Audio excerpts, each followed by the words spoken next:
Hello and welcome to the Matt's Movie Reviews podcast. I am your host Matthew Pejkovic and this is episode number 253. Out now on video on demand is Draug, an action horror set in 11th century Sweden, where in a huge forest of the north a rescue party searches for a missing missionary but instead find an ancient evil hell-bent on destroying them all. A moody and atmospheric indie horror production of impressive craft and genre thrills, Draug also marks the arrival of upcoming filmmaking duo Karin Engman and Klas Persson, who I'm glad to say join me on the Matt's Movie Reviews podcast. Karin and Klas, I thank you very much for joining me on the podcast. Glad to be here. Thanks to be here. So this is such an interesting movie, but first I think I want to delve into the definition. What exactly is a Draug? It's kind of a Norse zombie vampire thing. It lives in the grave barrows and guards the treasure. Yeah, or it can be from a spell or something like that. Yeah, a curse. It's an undead creature from the Norse mythology, at least. Simply to put it. So almost kind of like a zombie-style creature? Yeah, kind of. Or a ghost zombie, okay. Perhaps. It's not a mindless zombie, it's more of a thinking... Yeah. We have our toddler. That's totally fine. We welcome all movie fans of all ages on the podcast. So that's fine here. Yeah, that's great. I'm just curious, in regards to Norse mythology, how it's very prominent now in pop culture, especially Western pop culture, through different things, comics and shows and such. How prominent are the myths, though, of Norse mythology in current day Sweden? I mean, is it something that still resonates at all? It does, and you teach about it in school and stuff, but it's not I don't think it's big in the pop culture, right? It's coming up, but it's not all over the place, I don't think. And Klas, you wrote the screenplay for this story.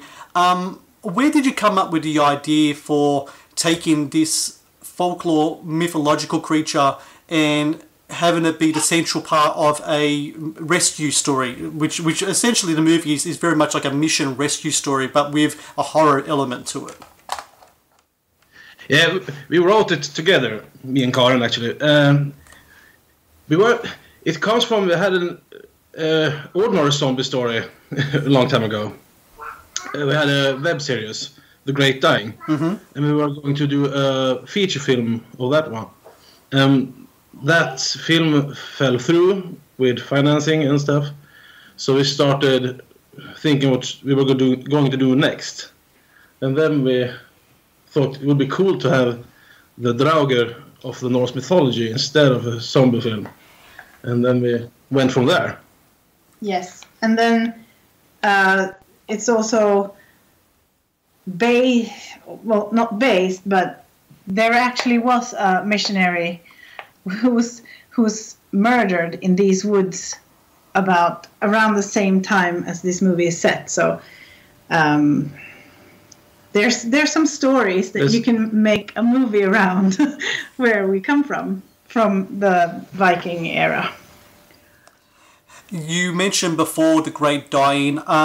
Your lead actress, Elna Carlson, she was in that show as well. Was she the first person that you went to play the role of Nana in Draug? Well, we made a sort of a promo trailer before we shot this film, just to make a feel for if just to see if there was any interest in this topic, kind of thing. And we know we're our families are friends, so we thought it'd be good to have a teenager playing the role in the trailer, since the movie is about the teenage girl. And she said yes, and it worked out so well. So that's why we asked her to play the lead in Draug. after that. And she was one of the, when we made The Great Dying, she was really young, so she played a kid in a village, so it wasn't really based on that. No, she did a good job then too. Yeah. Of course. When you work with someone, an actor, say for multiple projects like you did with Elna, do you find yourself, especially on an independent production where I'm sure your time is limited, do you find that there's a shorthand that you develop with that actor? Yeah. Of course. Of course you do. We also had Ralph, who was in The Great Dying. He was the lead in The Great Dying. Yeah. And he plays her father, Håkon, in Draug. Yes. So absolutely, it's easier when you know people from before, of course. Then, when you work so much as you do in an indie film set, you get to learn who each other are pretty fast. You get to know each other after a 14-hour day. You get to know them pretty fast. Another person in the film is Thomas Hedengran. His character is very interesting because on one end he is a very kind of sinister character. There's a dark history to him. But on the other end, there's a comedic aspect to him too. He's a bit of a drunkard. How important was for you to have some comedy in this film, which can be very intense sometimes? How important is it to have comedic aspects in a movie to kind of break up the intensity quite a bit? It's very important, I think. The fact is, the first draft had much less comedy in it. Mm-hmm. But when we read more and more of the Icelandic sagas, the Nordic sagas from the medieval ages about the Viking Age, and they're pretty comedic. Yeah, they're very funny. So they're very funny. Wanted to infuse our story with the same feeling, and you get to know the character better, I think, if you can have some comedy. Yeah. And the villain is also, it's great when it can be a little bit comedic, I think. It's a little bit more scary when people... The villain. We didn't want to write them good or bad, as nobody ever wants to do, basically. But it's, it's based on the Nordic tales or whatever. And they are very funny. Sometimes there's a lot of humor in them, and then it gets Thomas' character Ketil gets a little bit scarier when he's evil, if he's been funny, right before. So it was really fun to write in that way as well. So. And he is a funny character to write and to get to know. Thomas really enjoyed acting in as well. So. Yes, he had fun with that character, for sure. The first thing that kind of strikes me when I watched this film was the locations. Something that I think Sweden and Australia have in common is that we have landscapes that can be used for all kinds of stories, especially period stories.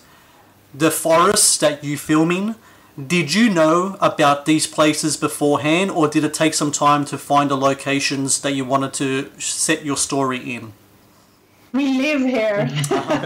They are. It's in the background. Yeah, it's in the backyard, basically. We are extremely interested in our local history, the both of us. A lot of these places we used to bring our kids and go swimming in that lake in the woods. That's a popular retreat, or what do you call it, for us. And so all those locations we knew about, and some of them are we had to find. But this is an incredible place to make a Viking movie. It's very here. What do you say? It's very local, yeah. And there's a lot of history here as well, and a lot of mystique around the woods. When you are surrounded by that history and are so close to it, sounds like a very kind of intimate thing to you. When you're filming this movie, do you feel like as if the spirits of history, the spirits of your culture are very much embedded in the story that you are telling? Absolutely. We are trying to get there. Yeah, at least. We're trying to get their intention.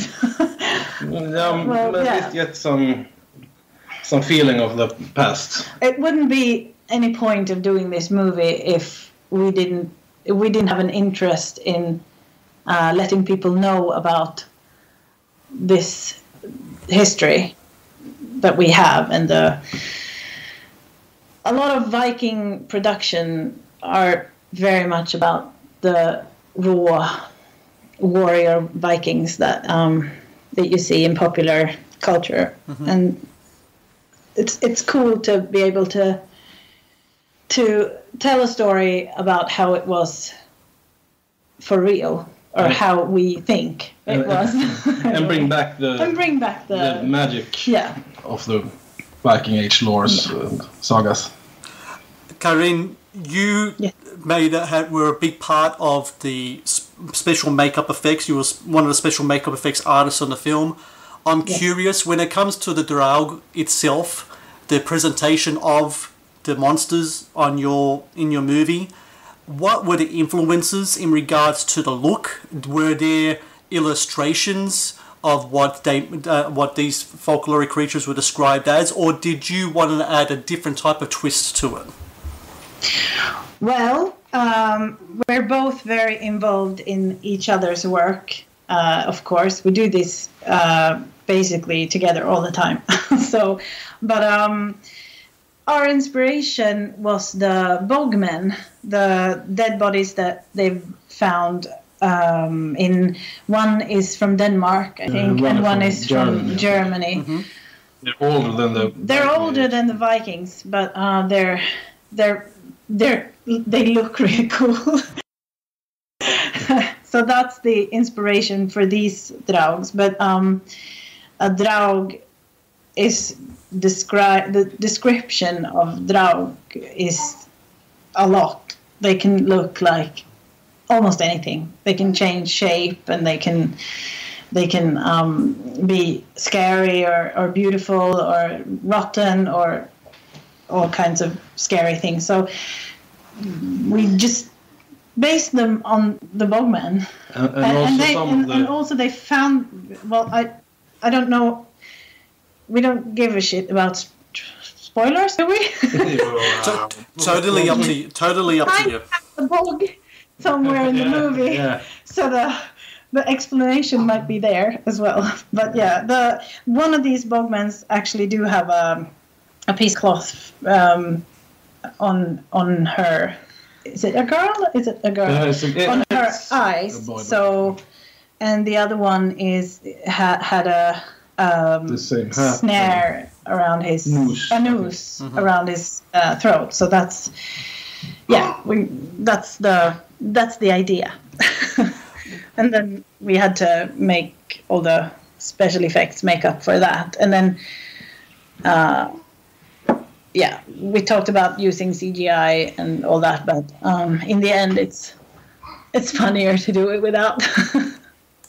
Well, I'm a big fan of practical makeup effects, and I watch a lot of movies lately. It seems like a lot of people are embracing practical side of things rather than the special effects side of things, especially independent productions. Do you think that people embracing, more independent filmmakers embracing practical side of things is not only much more cost efficient, but also creates a better product in the end? Of course, and the thing now is you can blend them, so you can have computer effects blended with practical effects, so you can hide stuff. It's easier to do practical stuff now, I think, than it was in the 80s. Mm-hmm. And also, if you're indie, you don't have, for us at least, we don't have a big studio behind us telling us to do stuff, and so it makes it is a lot more fun to do things on set and make people see your vision of the monster on set, instead of just pretending or using motion capture or whatever. So it's also a big plus is to actually be able to make the gore yourself. Yeah, definitely. It's one of the parts. I'm curious. I couldn't find the information online. Who did the music for the film? Because I think that the music is absolutely fantastic and really contributes to like the atmosphere and the mood in the film. Yeah, that's Klas.